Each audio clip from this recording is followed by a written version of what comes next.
Whale a 50 million year journey, from steppes on land to giants in the deep ocean.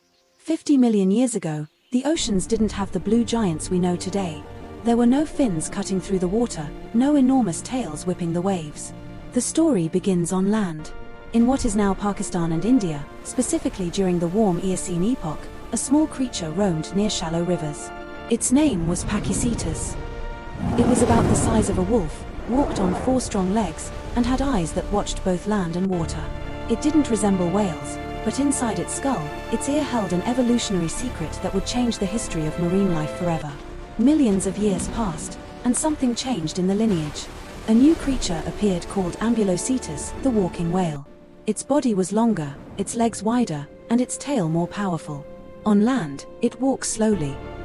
But in the water, it moves with the fluidity of a crocodile. It is no longer bound to the land alone. The ancient call of the ocean has begun.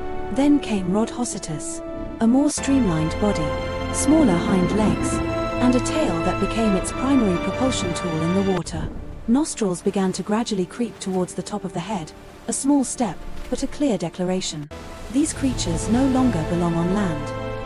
And after millions more transformations and struggles, the ancient master of the seas appeared.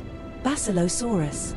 Up to 18 meters long, with a body resembling a sea serpent, it was a formidable predator. Sharp teeth, powerful jaws, and yet, it still retains remnants of small hind legs, a testament to a past that has not entirely vanished.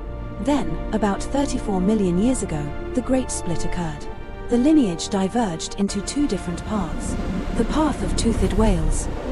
Intelligent hunters who developed an echolocation system, emitting calls in the darkness, the sound bouncing back like a hidden map that reveals prey in the depths. And the path of baleen whales, silent giants who replaced teeth with plates that filter millions of tiny creatures from the water. As the oceans cooled and expanded, and as microscopic food became plentiful, they began to grow, until the greatest creature Earth has ever known appeared, the blue whale. 30 meters of quiet power, a heart weighing hundreds of kilograms, and a body that retains its heat in the cold depths where light never reaches. But despite this astonishing transformation, the past still lingers. Inside the bodies of modern whales are tiny pelvic bones, remnants of legs that once walked on land. A silent testament to a journey that lasted 50 million years. From a tiny land creature drinking from riverbanks, to a giant traversing thousands of kilometers across oceans. This is not just a story of evolution. It is an epic of patience, adaptation, and survival. The story of a creature that answered the call of the sea and never returned to land. Water wave whale.